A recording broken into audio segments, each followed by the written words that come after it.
Hello everyone, welcome to the pre secure एंड हमेशा की तरह हम करने वाले हैं 5 MCQ जो आपको प्रीलिम्स के और ज़्यादा क्लोज लेके जाएगा। करते हैं करंट अफेयर्स बेस्ड MCQ। ये 5 टॉपिक है। जीनोम सीक्वेंसिंग जो आपने DCA में किया, United Nation human settlement programme ये क्या है, भारत पोल ये इसको कर चुके हैं कुछ दिन पहले, एक तरह से रिवीजन समझो। Inland waterways development council important है, काफी इंपॉर्टेंट है, highly important. Future of jobs report 2025। तो पहला क्वेश्चन है, with reference to agriculture in India how can the technique of genome sequencing be used in the immediate future. Agriculture में genome sequencing कैसे help करेगा। Genome sequencing can be used to identify genetic markers of disease. Disease का resistance जो आ रहा है उसको mark करने में जीनोम सीक्वेंसिंग काम आएगा। ड्राउट टॉलरेंस बढ़ाने में यूज किया जा सकता है प्लांट्स में, सही है। This technique helps in reducing the time required to develop new varieties of crop, है ना। क्रॉप्स में क्या जेनेटिक इंफॉर्मेशन है उसको देख लिया जाएगा, फिर उसको क्या किया जा सकता है, ट्विक किया जा सकता है ना। कौन सा ड्राउट रेजिस्टेंस वेराइटी है, कौन सा नहीं है, ये सब कैटेगराइज किया जा सकता है जीनोम सीक्वेंसिंग से। तो पहला दूसरा सही है। It can be use to decipher the host pathogen relationship in crops. Crops में होस्ट कौन है, पैथोजन कौन है, उसका रिलेशनशिप आइडेंटिफाई हो सकता है। Everything is correct in the given question 1 2 3। ठीक है। क्वेश्चन नंबर, जीनोम सीक्वेंसिंग मतलब जीनोम का सीक्वेंस फाइंड करना, ATCG। मैंने इसको डिटेल में कवर किया आज का 10 जनवरी के DCA में, देख लीजिएगा, daily current affairs.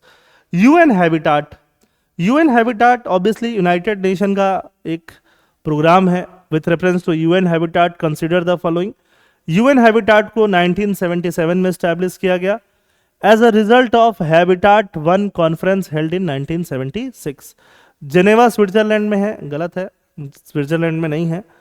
Programmes aims to promote socially and environmentally sustainable town and cities by addressing urbanisation challenge through policy planning और प्रोग्रामिंग। यही इसका मेन काम है, अर्बनाइजेशन को अच्छे से कैसे एड्रेस किया जाए चैलेंजेस को। तो थर्ड इज करेक्ट। फोर्थ जो है न्यू अर्बन एजेंडा, वो 1996 में नहीं और थोड़ा बाद में अडॉप्ट किया गया। तो फोर्थ भी गलत है, सेकंड भी गलत है। 1 3 आपको ए में दिखेगा।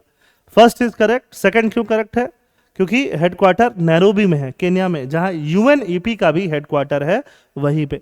Third is correct. फोर्थ क्यों इनकरेक्ट है, क्योंकि 2016 में अर्बन एजेंडा को अडॉप्ट किया गया। New urban agenda was adopted in 2016 in Qatar. ठीक है। 2021 या 20 के आसपास यूपीएससी ने प्रीलिम्स में क्वेश्चन भी पूछा था यूएन हैबिटाट से related. With reference to the Bharat poll portal recently inaugurated by the union home minister. Union home minister ने भारत पोल, जैसे इंटरपोल है वैसे भारत पोल को इनॉग्रेट किया। Bharatpol provides a real time interface to enable seamless communication among investigating agency. जो भी investigating agency है case related, Interpol हो, है ना, पुलिस, इंटरनेशनल पुलिस एक तरह से, है ना, यहाँ CBI वगैरह हो, सबके बीच में सीमलेस कनेक्शन जल्दी जल्दी स्टैब्लिश करने के लिए है, सही है। ठीक।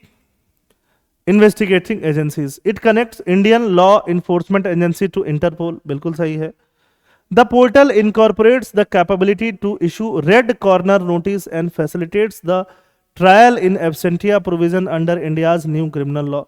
Trial in absentia, है ना। भारत पोल will grant access to 19 types of Interpol database to analyze and prevent crimes and to apprehend criminal। तो इसमें कौन कौन से स्टेटमेंट सही है ये आपको बताने हैं। थर्ड में चारों स्टेटमेंट एकदम से सही हैं। पहला तो सही था, दूसरा भी सही था, ये हमने पहले भी किया है कुछ दिन पहले। भारत पोल जैसे इंटरपोल है वैसे भारत पोल बनाया गया। थर्ड भी सही है। ट्रायल इन एब्सेंटिया प्रोविजन भी इसमें इंट्रोड्यूस किया गया है। ठीक है। Allowing prosecution of fugitives even in their absence, मतलब कोई प्रेजेंट नहीं है तब भी उसका ट्रायल चल रहा है ना। मतलब वो अपने आप को डिफेंड तो कर ही नहीं पाएगा, कोई उसका लॉयर भी नहीं होगा, तब भी उसका ट्रायल चल रहा है। Statement 4 is also correct. Bharat Pol provides access to 19 types of Interpol database which are instrumental in analyzing and preventing crime and in apprehending criminals effectively. ठीक है। बाकी भारत पोल के बारे में और ज़्यादा डिटेल्स आप यहाँ पे पढ़ सकते हो, डिटेल में पढ़ सकते हो। ये रहा भारत पोल और ये अभी लॉन्च किया गया, है ना। बहुत ही इंपॉर्टेंट है। Seamless cooperation with 195 countries, access to 19 global crime database, real time data sharing, strengthen law enforcement, ठीक है। CBI as national centre bureau of Interpol in India coordinates international police cooperation through Interpol. तो CBI को इसमें भारत पोल में एक important body बनाया गया है। ये सारी चीजें बहुत इंपॉर्टेंट होने वाली हैं एग्जाम के लिए। इनलैंड वाटरवेज डेवलपमेंट काउंसिल, इसके बारे में बताइए। ये 2013 में स्टैब्लिश किया गया under the guidance of Inland Waterways Authority of India.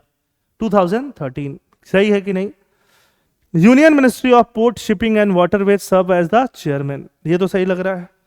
First meeting of IDWDC was convened in Kolkata, बताइए पता है कि नहीं, मुझे ये बताइए कमेंट में। इनलैंड वाटरवे डेवलपमेंट काउंसिल, अभी पॉज करके बताइए क्योंकि आपको आंसर मैं बताऊंगा।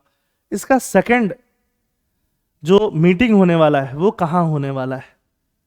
पॉज किया, आंसर बताओ। इसका सेकंड मीटिंग आसाम में होने वाला है, काजीरंगा में। During its first meeting the Harit Nauka guideline and river cruise tourism road map were released. तो ये है आपका क्वेश्चन नंबर 4। देखो second meeting Inland Waterway Development Council का 10 जनवरी Friday 2025 Kaziranga Assam. First Inland Waterway meeting कहाँ हुआ था? कोलकाता में हुआ था डेवलपमेंट काउंसिल का। और सेकंड कहाँ हो रहा है? आसाम में हो रहा है, ठीक है। तो यहाँ भी चारों स्टेटमेंट जो है वो करेक्ट है। फर्स्ट ये बना है 2013 में, second union Ministry of Port shipping इसका चेयरमैन होते हैं, थर्ड कोलकाता में हो चुका है, और fourth during its first meeting 2 की इनिशिएटिव वेयर अनवील्ड हरित नौका गाइडलाइन और साथ में रिवर क्रूज टूरिज्म। 2047 तक रिवर में कैसे क्रूज किया जा सके, टूरिज्म कैसे प्रमोट किया जा सके। Last, with reference to the future of job reports consider the following. It is a flagship publication of WEF future of jobs. Jobs का फ्यूचर WEF निकालेगा क्या, बताओ। Postal service clerk, bank tellers, related clerks and data entry clerks have found their place in top 3 declining role. तो ये बिल्कुल सही बात है, इनका रोल तो डिक्लाइन ही होगा। पोस्टल सर्विस की जरूरत पड़ रही है क्या? नहीं पड़ रही है। Bank tellers, clerks, data entry वालों की भी जरूरत नहीं पड़ रही, AI सारा काम कर रहा है, तो इनका काम डिक्लाइनिंग है। तो फिफ्थ का भी जो आंसर है C हो जाएगा। फ्यूचर ऑफ जॉब्स रिपोर्ट कौन बनाता है? World economic forum. बिल्कुल इंपॉर्टेंट है ये रिपोर्ट, है ना। और कोर स्किल्स ये बोलता है कि 2025 में कोर स्किल्स क्या है? एनालिटिकल थिंकिंग, थिंकिंग रखो कैसा? Analytical. Resilience, flexibility and agility, resilience रखो, फ्लेक्सिबिलिटी रखो, एजिलिटी रखो। Leadership and social influence, creative thinking, motivation and self awareness, ये सारा ये लोग बोलते हैं। Fastest growing and declining jobs by 2030, क्या क्या जॉब डिक्लाइन होगा? Postal service, bank tellers, data entry, cashier and ticket clerk. क्या क्या ग्रो होगा? Big data specialist, fintech, financial and technical engineers, AI and machine learning, software, ठीक है। तो ये सब सारी चीजें आपको समझ में आ रही होंगी। थैंक यू, जय हिंद।